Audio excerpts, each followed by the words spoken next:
She's using retinol probably in order to help with the aging process. That's not going to be her first problem though. She needs to get her skin back in balance and protected in order for us to even think about the anti-aging process, because right now, without the proper protection and everything, she is gonna just age regardless of how much vitamin A and retinol and everything else she puts on her skin. Hey gorgeous gals, welcome back to Contour Image, where I help you build confidence through your image. My name is Sharon Ports, I'm a California licensed esthetician, and today we're going to do a Reddit question over skincare, or a condition of a skin actually, and so we're gonna just jump right into it. So this person writes in, let's see, dry skin 33. I've had dry skin since I was a teenager. After trying store brands and brands from the pharmacy, I mostly settled with creams containing urea, Dead Sea salt, and now rosehip oil, because everything else feels like it doesn't change the dry feeling. Now sure, if it's worth mentioning any store brands here, as I'm in Europe.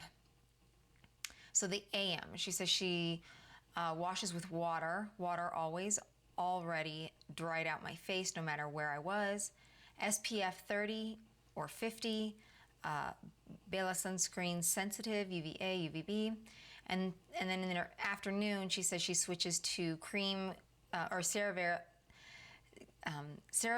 cleanser lately, but didn't have it for 3 days / last few days. I used Bella cleansing oil. I don't know what TO is. TO retinol maybe every 2 to 3 days for the last 2 months. Usually makes my skin feel better. She uses rosehip oil and sometimes an additional last few days only instead of rosehip oil. Let me see. She says Dead Sea facial cream with hyaluronic acid is one of my few that actually makes my skin feel a little less dry from the inside. What could I possibly change or try? So I kind of want to go and take a look at her skin here, and I'm going to just kind of zoom in at her skin. Let's see. And as you can see, the first thing I think we see automatically is that she's got a lot of redness going on. And then I also see a lot of collagen breakdown. I'm not sure if I don't know if she's smiling or if she's just taking, she's just decided to take a side view here or what. But there's a lot of you can see it's kind of curling, like where her mouth would be over here, where it would smile and it would all just kind of go through here. I'm just kind of seeing, those are the two biggest things I notice. She does mention she has dry skin. And let's see, there's another picture. Yeah, so I think it's the same side. I think she's just focusing on the same side. I don't know what the other side would look like, but it's that redness, basically a lot of irritation, and then a lot of breakdown here too with the collagen and the elasticity here. This is, for someone with dry skin type, I'm getting the impression that that's probably what she has. Dry skin type is the most, I don't want to say it's a difficult skin to treat, but it's got a broken barrier. So the skin naturally creates an oil barrier, which is healthy, and it helps actually protect the skin by helping to keep water in the skin a little bit, because oil, water and oil don't mix, so that makes that gate, that wall or something that kind of keeps the water in a little bit from coming out of the skin. But it also kills any kind of maybe bad things or anything that could get on or fall on our skin, and it could kill it. So it's a little bit acidic. With dry skin, they don't create that oil. So what ends up happening is they're always going to feel dry. They're going to have that tight feeling. A lot of that water does evaporate through the skin because there's nothing there to keep the water in the skin. And they're going to have an easier time to being prone to damage because they don't have that barrier that's going to help kill off anything that might land on it or anything that could harm the skin. So the skin is kind of to fend itself, and that's really not a good sign. And I have a feeling that this is probably something that she is dealing with, and that's why we see a lot of redness. Her skin's going to be very dry. That's also why we also see a lot of elasticity and collagen breakdown probably. She says she's 33, and she has a lot of breakdown already, and that's very common to happen for dry skin type specifically. So she's had dry skin since she was a teenager. I just have the feeling that this is a dry skin type. Let's see, after trying store brands. So she says she rinses with water. I know that there's a lot of people out there that say that that's the thing to do. I really don't think it is the thing to do. I think if anything, it's definitely going to just make the skin feel worse. And she thinks, oh, if water's the absolute least of the worst things, and that already dries out my skin, there's no way I'm going to use anything else. I would definitely say she needs to be using a cream cleanser. Completely, 100%, because that's going to start her skin's going to be like, oh, nice, some cream, something creamy and good and stuff. And she can also wash her face from basically any dirt or debris that fell on her face during the day, or even just at night. In the morning, if she happens to rub her face in her pillow or something over the nighttime. So that would be very helpful for her. So I would definitely say she needs a cream cleanser. She doesn't need anything to get rid of any oil. She has no oil, so it would be cream cleansers that are really great. Great, she uses SPF, full spectrum, which is UVA and UVB protection. But I wonder, is she not putting on any moisturizer? Little confused there, because she's just saying that's all she's doing is rinsing with water, and then she puts on SPF. I feel like we need to do a few more things here than just an SPF. Now, I know some people would say that the SPF is very similar to a moisturizer, because the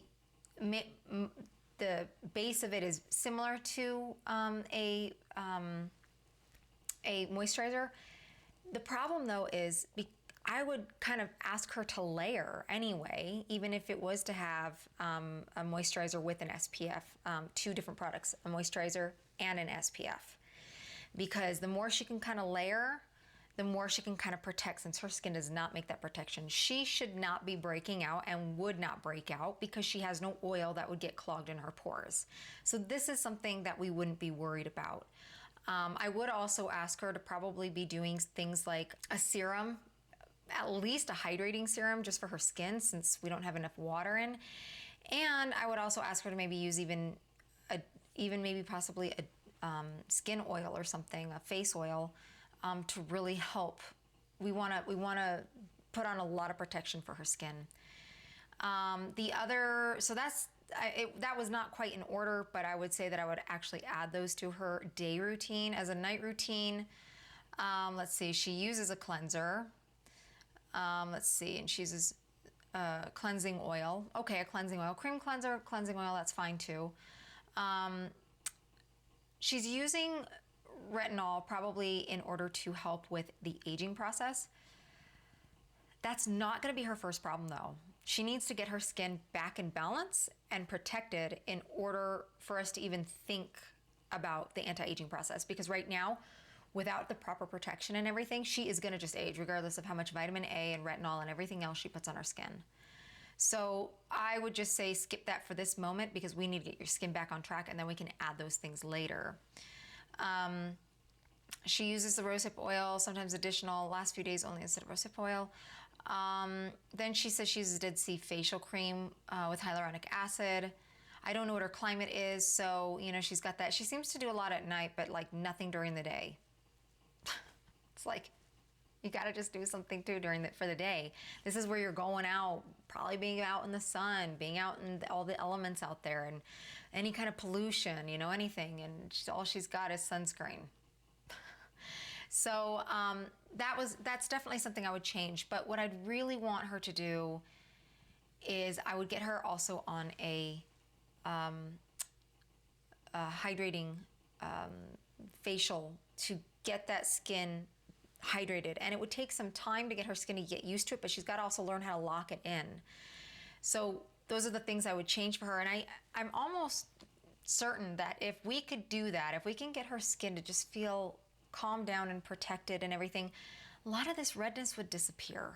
I really believe that a lot of this would disappear, or at least fade so much that you would almost not see it. That's what I would do for that. So if you are unsure of what your skin type is, because a lot of times people are dealing with dry skin condition and are not so much dealing with dry skin type, because it is kind of a rare skin type, it would probably be best if you actually take a skin type quiz just to be for certain that you know what your skin type actually is. And I will have a link down in the description below for you to take that quiz that I have for you. It'll tell you briefly about your skin type and the products that you will want to use, and the ingredients that you might want to look for in those products. It'll also give you a step-by-step skincare regimen that will be right for your skin type with those kinds of products to help give you a healthy, balanced glow in your skin. I'm also going to be starting to take on 3 people a month who want to work with me in me helping them understand more about their skin, and if they have any skin issues, and see if I can help you with those and get you on the right track to help you with your skin issues and to just get you better skin health. So I will also have that link in the description below. You will have to fill that out in order to see if you qualify to work with me, and I would be more than happy to. It's just you have to qualify just to see if I can actually help you. So thank you so much for joining me here at Contour Image, and just remember to stay beautiful for life.